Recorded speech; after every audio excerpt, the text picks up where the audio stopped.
دنیا کے نظام کو چلا رہا ہے، وہی زندگی دیتا ہے، وہی موت دیتا ہے، اسی کے قبض قدرت میں نفع نقصان عزت ذلت سب اسی کے ہاتھ میں ہے، وہی شکست دیتا ہے، وہی فتح، وہی بیمار کرتا ہے، وہی شفا دیتا ہے۔ یہ ہمارا عقیدہ ہونا چاہیے کہ سب اللہ رب العالمین کی طرف سے ہے، سب اللہ رب العالمین کی طرف سے ہے۔ اللہ رب العالمین جسے چاہتے ہیں عزت دیتے ہیں، جسے چاہتے ہیں ذلیل کرتے ہیں۔ یہ اللہ رب العالمین کے ہاتھ میں ہے۔ اور اللہ رب العالمین قرآن کریم کے اندر فرماتے ہیں ان اللہ علی کل شیء قدیر، کہ اللہ ہر چیز پر قادر ہے۔ یہ ہمارا عقیدہ ہونا چاہیے۔ ابھی محرم الحرام کا مہینہ چل رہا ہے، آخری ایام ہے، ابھی سفر کا مہینہ شروع ہونے والا ہے، اور سفر کے مہینے میں ہم میں سے بہت سے لوگ ایسے کام کرتے ہیں جن کا اسلام سے اور دین سے کوئی تعلق ہی نہیں ہے۔ جب ہمارے پاس قرآن مجید موجود ہے، اللہ رب العالمین اور رسول اکرم صلی اللہ علیہ وسلم کے احادیث موجود ہے، ہمیں چاہیے کہ ہم اس سے روشنی لیں اور اس سے سبق حاصل کریں۔ ہمیں ہر معاملے میں قرآن کی طرف ہمارا رجوع ہونا چاہیے، ہم احادیث کی طرف ہمارا رجوع ہونا چاہیے۔ ہم جو صدیوں سے مسلمانوں کے اندر جو رسمیں چل رہی ہیں، ہمیں وہ چھوڑ دینا چاہیے۔ ابھی جو میں نے حدیث پڑھی اس میں اللہ کے رسول صلی اللہ علیہ وسلم نے فرمایا لا عدوى ولا طیارہ ولا حامہ ولا سفرہ۔ زمانے جاہلیت میں لوگ دنوں کو منحوس سمجھتے تھے، مہینوں کو منحوس سمجھتے تھے، کہتے تھے کہ یہ مہینہ منحوس ہے، یہ مہینہ اور یہ دن بڑا منحوس ہے۔ لوگ اس زمانے میں سے لے کر آج تک بھی ایسے لوگ پائے جاتے ہیں جو دنوں کو منحوس سمجھتے ہیں، مہینوں کو منحوس سمجھتے ہیں۔ لیکن اللہ کے رسول صلی اللہ علیہ وسلم جب دنیا کے اندر آئے، آپ نے بتایا کوئی دن منحوس نہیں ہے، کوئی مہینہ منحوس نہیں ہے، کوئی مہینہ منحوس نہیں، سب اللہ رب العالمین کی طرف سے ہیں، سب اللہ رب العالمین کے بنائے ہوئے ہیں، اور کوئی دن منحوس نہیں ہے۔ کوئی دن اللہ رب العالمین کی نگاہ میں ذلیل نہیں۔ ایسا نہیں ہو سکتا کہ کوئی دن منحوس ہو، کوئی مہینہ منحوس ہو، وہ ہمیں رسول اکرم صلی اللہ علیہ وسلم نے بتایا نہ ہو۔ اللہ کے رسول صلی اللہ علیہ وسلم نے سب کچھ بتا دیا۔ کیا آپ نے یہ نہیں بتایا کہ یہ دن اور یہ مہینہ منحوس ہے؟ لوگ سمجھتے ہیں زمانے جاہلیت کا دور تھا، اس دور میں یہ جو مہینہ سفر کا آنے والا ہے اس مہینے کو منحوس سمجھتے تھے۔ اللہ کے رسول صلی اللہ علیہ وسلم نے فرمایا یہ مہینہ منحوس نہیں ہے۔ آدمی اس مہینے کو اور اس دن کو برا سمجھے جس دن اور جس مہینے میں وہ اللہ رب العالمین کی عبادت نہ کر سکے، وہ دن قابل افسوس اور حسرت کا دن ہے۔ جس دن ہم اللہ رب العالمین کے احکام پورے نہ کر سکے، وہ دن ہمارے لیے قابل افسوس ہے۔ ہمیں چاہیے کہ ہم اس دن پر رنج کریں، غم کریں کہ اللہ رب العالمین کی عبادت آج ہم سے چھوٹ گئی، رسول اکرم صلی اللہ علیہ وسلم کی سنت ہم سے چھوٹ گئی، اور اللہ رب العالمین کے لیے قرآن مجید پڑھنا آج ہم سے چھوٹ گیا۔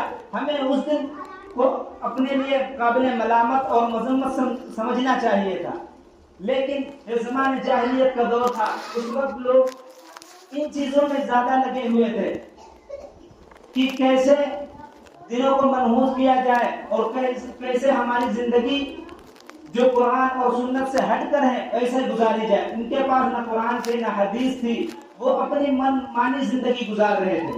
اللہ کے رسول صلی اللہ علیہ وسلم جب دنیا کے اندر تشریف لائے، آپ آئے تو لوگوں کو جینے کا سلیقہ بتایا، زندگی گزارنے کا طریقہ بتایا کہ کیسے اس زندگی جی جاتی ہے۔ اللہ کے احکام زندگی کے اندر ہوں گے، اللہ رب العالمین اس دنیا کے اندر بھی تمہیں کامیاب کر دیں گے۔ اگر اللہ رب العالمین کے احکام زندگی کے اندر نہیں ہے تو یہ دن جو مہینے گزر رہے ہیں، قریب ہم اللہ رب العالمین کے پاس پہنچنے کے بعد ہمیں افسوس ہوگا کہ اے اللہ ہم نے وہ دن وہ مہینہ کس حال میں گزارا، ہم آپ کی عبادت نہ کر سکے، ہم کتنا روئیں گے، اتنا افسوس کریں گے۔ حدیث میں آتا ہے کہ آدمی اپنے ہاتھوں کو چبا جائے گا، آدمی اپنے ہاتھوں کو چبا جائے گا کہ ہم نے یہ دن اور یہ مہینہ اللہ رب العالمین کی عبادت کرنے سے کیوں گریز کیا؟ ہمیں اللہ رب العالمین کی عبادت کرنی چاہیے تھی، ہمیں اللہ رب العالمین کے لیے نماز پڑھنا چاہیے تھا، ہمیں رسول اکرم صلی اللہ علیہ وسلم کے سنتوں کو پورا کرنا چاہیے تھا۔ لیکن جب یہاں سے ہم مر کے چلے جائیں گے، اللہ کی قسم اللہ رب العالمین ہمیں 1 منٹ کے لیے مہلت نہیں دیں گے۔ اللہ رب العالمین نے ابھی دنیا کے اندر مہلت دی ہے، اور زندگی گزارنے کے لیے رسول اکرم صلی اللہ علیہ وسلم یہ دین اسلام لے کر آئے۔ ہمیں چاہیے دین اسلام کے مطابق اپنی زندگی گزارے۔ ہم دوسری قوموں کی طرح نہیں ہے کہ دنیا کے اندر آئے، کھائے، کمائے، چلے گئے۔ ہم سے اللہ رب العالمین پوچھیں گے۔ حدیث میں آتا ہے اس وقت تک بندے کے قدم نہیں ہٹ سکتے جب تک اللہ رب العالمین اس سے چند سوالوں کے جواب نہ لے لے۔ اللہ رب العالمین پوچھیں گے، ہم نے تمہیں جوانی دی تھی، کہاں گزاری؟ ہم نے تمہیں صحت دی تھی، کہاں ضائع کر دیا؟ ہم نے تمہیں مال دیا تھا، کہاں خرچ کر دیا؟ جب تک کہ یہ سوال اللہ رب العالمین بندے سے نہیں پوچھ لیں گے، اللہ رب العالمین اس بندے کے اس جگہ سے قدم نہیں ہٹ سکتے، اس جگہ سے قدم اس کے نہیں ہٹیں گے جب تک ان سوالات کا جواب نہیں دے دے گا اللہ رب العالمین کو۔ ہم اس جوابات کی تیاری کے لیے ہمیں دنیا کے اندر بھیجا گیا ہے، اور ہم وہی غفلت والی زندگی گزار رہے ہیں، ہم وہی سستی والی زندگی گزار رہے ہیں، ہم وہی اللہ رب العالمین کو ناراض کر کر دنیا سے جا رہے ہیں۔ آج کتنے مسلمان ہیں جو فرض نمازوں کی پابندی نہیں کرتے؟ آج کتنے مسلمان ہیں جو جھوٹ بولتے ہیں؟ آج کتنے مسلمان ہیں جو سود کھاتے ہیں؟ اللہ رب العالمین نے ہمیں ان چیزوں سے روکا تھا، ہمیں اس دنیا کے اندر کس لیے بھیجا تھا؟ ہمیں غور کرنا چاہیے، ہمیں اللہ رب العالمین کے لیے غور کرنا چاہیے۔ قرآن ہمارے لیے اللہ رب العالمین نے اتارا تھا، ہم نے اس سے پشت پشت ڈال دیا۔ سچ بتاؤ، یہ قرآن کس کے لیے تھا؟ رسول اکرم صلی اللہ علیہ وسلم جو اس دنیا کے اندر تشریف لائے، آپ صلی اللہ علیہ وسلم نے ساری برائیوں سے ہمیں منع کیا، ہم کیوں نہیں رکے؟ ہمیں قرآن دے کر گئے اللہ کے رسول صلی اللہ علیہ وسلم، احادیث دے کر گئے، ہم کیوں نہیں پڑھتے؟ ہم کیوں اپنے بچوں کو نہیں پڑھاتے؟ ہم کیوں اس کے مطابق زندگی نہیں گزارتے؟ سچ بتاؤ، مرنے کے بعد 1 منٹ اللہ رب العالمین ہمیں مہلت دے گا؟ آدمی کے پاس 1 منٹ 1 سیکنڈ کے لیے اللہ مہلت نہیں دیں گے۔ ابھی یہ قیمتی زندگی اللہ رب العالمین نے دیا ہے، یہ سستی میں، غفلت میں اور گناہوں میں نہ گزارے۔ ہم یہ سوچیں اور فکر کریں، کوشش کریں یہ ہماری زندگی کہیں ایسے ضائع نہ ہو جائے، ہم اللہ رب العالمین کو ناراض کر کے اس دنیا سے نہ جائیں، ورنہ قبر کے اندر ہزاروں سال رہنا ہے، کروڑوں سال رہنا ہے، وہاں صرف نیک اعمال کام آئیں گے۔ بار بار کہا جاتا ہے، کس لیے کہا جاتا ہے؟ بار بار یہ بتایا جاتا ہے، کس لیے بتایا جاتا ہے؟ کہ ہماری زندگی اللہ اور اس کے رسول صلی اللہ علیہ وسلم کے طریقے کے مطابق آئے۔ مسلمان اس دنیا کے اندر کھانے کمانے کے لیے نہیں آئے، دکانداری کرنے کے لیے نہیں آئے، بے حیائی پہ ناچنے کے لیے نہیں آئے، یہ بے غیرتی کا ریکارڈ بنانے کے لیے نہیں آئے۔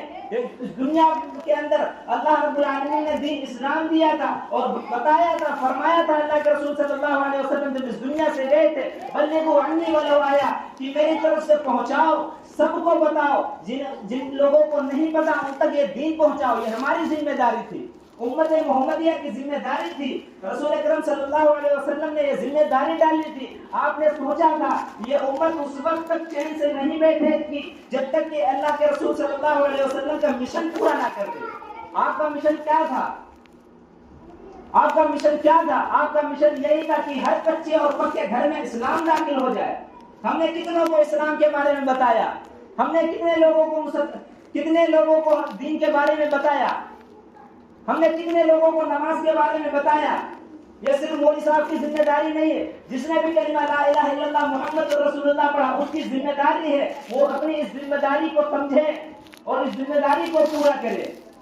اللہ کے رسول صلی اللہ علیہ وسلم نے ہمیں ذمہ دار بنایا، اسی لیے اس امت کی تعریف فرمائی تھی، کنتم خیر امۃ اخرجت للناس تأمرون بالمعروف۔ اور آج یہی امت گناہوں کے اندر پڑ گئی۔ وہ کون سا گناہ ہے جو مسلمانوں کے اندر نہیں پایا جاتا؟ پھر کہتے ہیں حالات خراب ہیں۔ حالات کس نے خراب کیا؟ کون آیا تھا حالات خراب کرنے؟ ہمیں کون روکتا ہے نماز پڑھنے سے؟ ہمیں کون منع کرتا ہے اللہ کے احکام پورا کرنے سے؟ کون ہمیں منع کرتا کہ تم نماز پڑھنے کے لیے نہیں جاؤ؟ کون کہ یہ کہتا ہے کہ تم مسجدوں کو نہ جاؤ؟ کون تمہیں روکتا ہے قرآن نہ پڑھو؟ کوئی نہیں روکتا. ہمارے پاس صرف یہ جواب ہم دے دیتے ہیں کہ شیطان ہمیں روکتا ہے. شیطان ہمیں روکتا ہے. شیطان ہمیں کچھ نہیں روکتا. شیطان کی ہم اتنی بات مانتے ہیں، اللہ کے رسول صلی اللہ علیہ وسلم کی بات نہیں مانتے. اللہ کے رسول صلی اللہ علیہ وسلم نے بتایا کہ نماز پڑھو، کیوں نہیں پڑھتے ہو؟ شیطان تمہیں روک دیتا، رک جاتے ہو. اللہ کے رسول صلی اللہ علیہ وسلم نے بتایا وہ تمہیں سنائی نہیں دیتا. یہ بہانہ بنا دیتے کہ ہمیں شیطان روکتا ہے. شیطان نہیں روکتا. ہم خود نہیں پڑھنا چاہتے. ہم خود دین کے مطابق زندگی گزارنا نہیں چاہتے. ہم خود اسلام کے مطابق زندگی گزارنا نہیں چاہتے. پھر ہم روتے ہیں اور چلاتے ہیں، کہتے حالات بڑے خراب ہیں، لوگ ہمیں مارتے ہیں. اللہ کی قسم یہ حالات دور ہو سکتے ہیں اگر ہم دین اسلام کو اپنا اوڑھنا اور بچھونا بنا لیں. ہم رسول اکرم صلی اللہ علیہ وسلم کے صحابہ کی طرح کہہ دیں، اے اللہ کے رسول اگر آپ ہمیں جو حکم دیں گے ہم مانیں گے. اگر صحابہ نے کہا تھا کہ اگر آپ ہمیں سمندروں میں کود جانے کا حکم دیں گے ہم کود جائیں گے.